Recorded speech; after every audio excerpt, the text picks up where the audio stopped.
Before we confront the existential horrors of the science fiction year of 2025, let's look back at 2024's year in Transformers and Transformer adjacent stuff.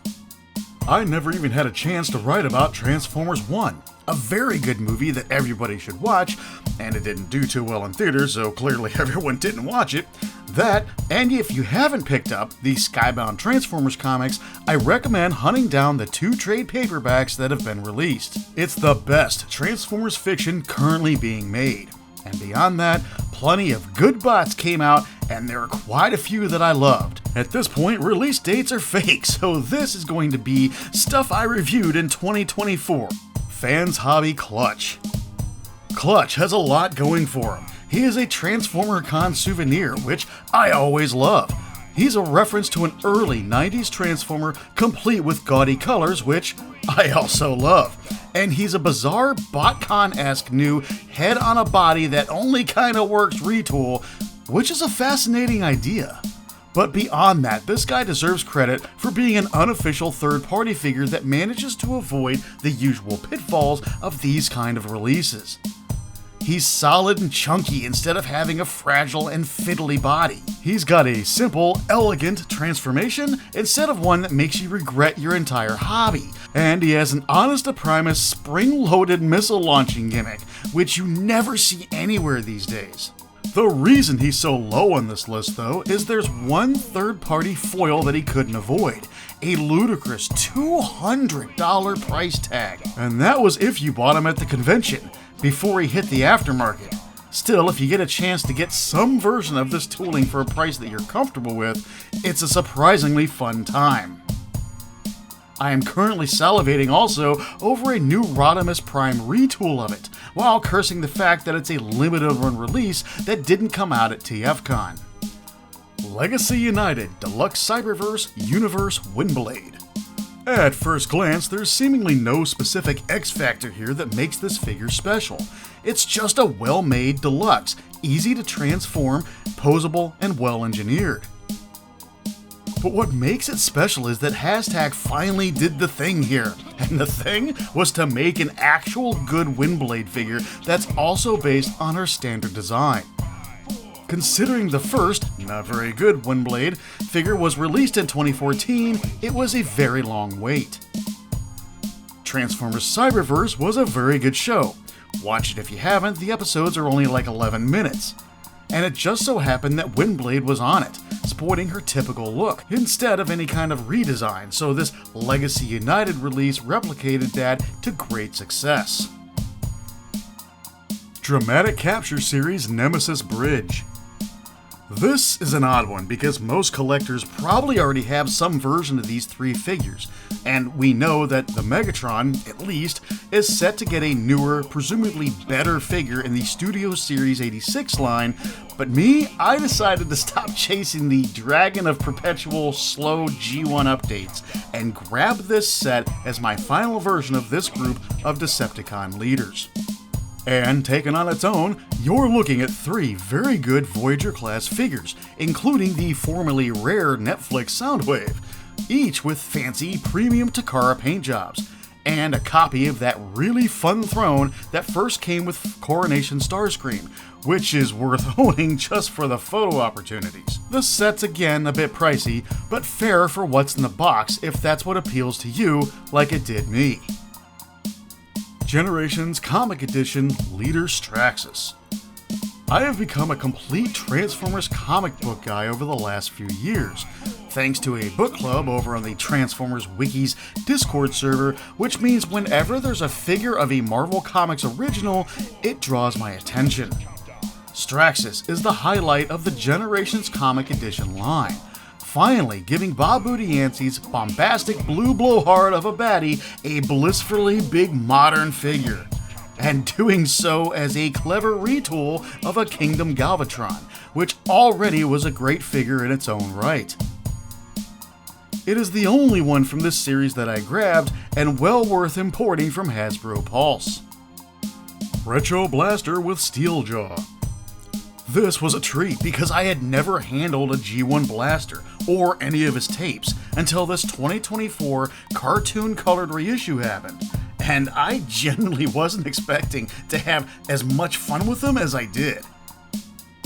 Sure, he's got almost no posability, and he is hilariously out of scale with pretty much everything, but there's something inexplicably fun about him. Maybe it's the detailed boxy alt mode with the pop-open tape door.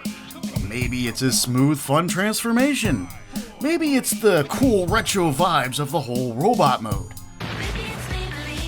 Maybe it's the way Steeljaw represents the designers of the 80s taking a second improved pass at Ravage's design and engineering. But I had way more fun with him than I do a lot of modern figures. I guess some things are just timeless. Retro Soundwave with Laserbeak and Ravage. Speaking of timeless, there's the other cassette bot that got a Toon Colors reissue alongside Blaster. I think I only rated this guy higher than Blaster because he comes with 2 of his cassettes and does that cool thing where his weapons turn into batteries that store inside of them. Literally, the only thing that the original Soundwave lacks is a modern suite of articulation. And all of his cassettes lack are accessories that you can actually store somewhere. Other than that, this figure still holds up in 2024. Even ranked higher than the update in the dramatic capture set.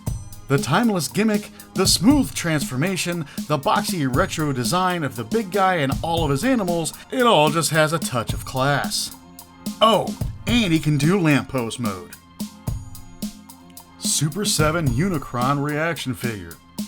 Alright, listen.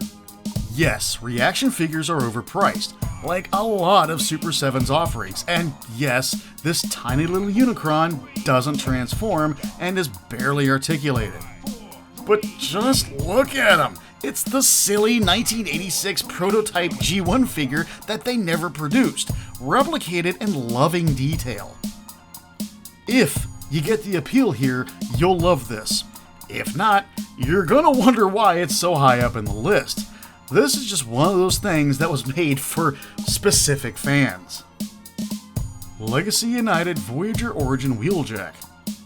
The previous 2 Origin figures were shockingly good deluxes, on top of accomplishing the engineering flex of replicating the looks like it changes into a car actually changes into his Cybertronian mode from the show's first episode. I guess the designers decided they needed an extra challenge when they made this third guy and added in has to be able to stash an entire deluxe-sized figure inside of his vehicle mode, despite that figure being 2 years old and not designed with this feature in mind.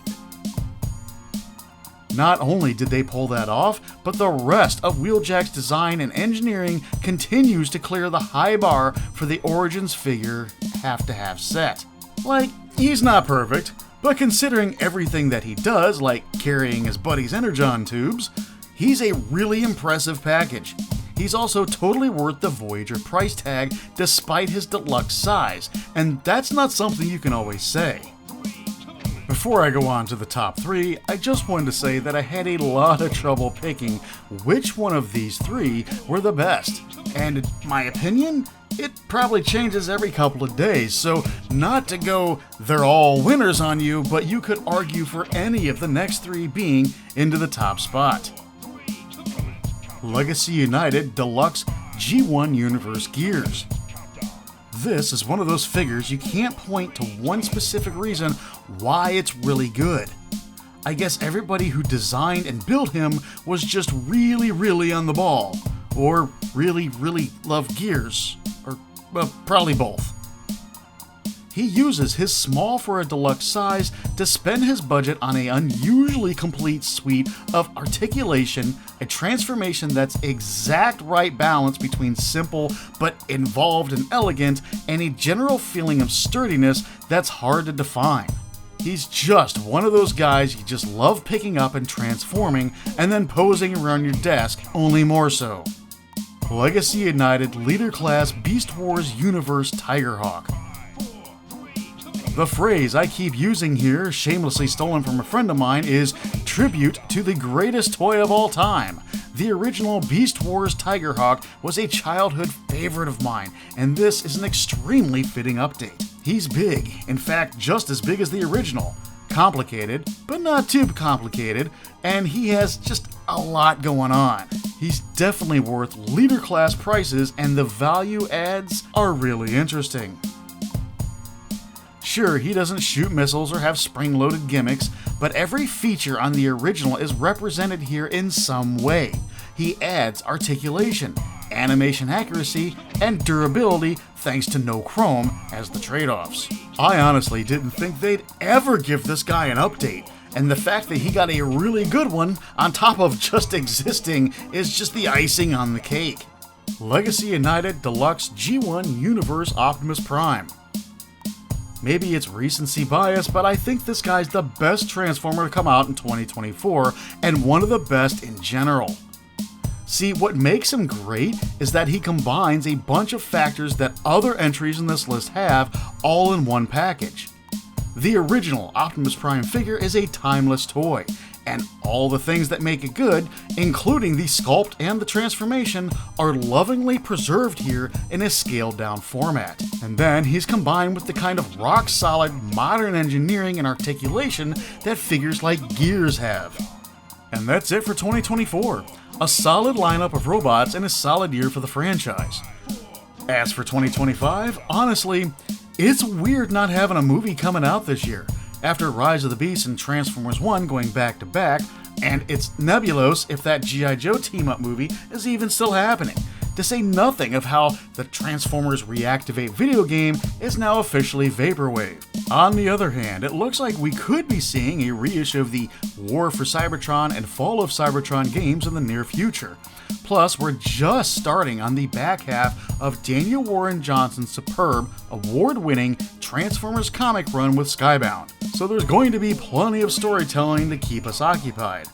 As for the plastic side of things, I was already gifted with and/or found a swath of robots on the holiday break, so I've got a lot to talk about.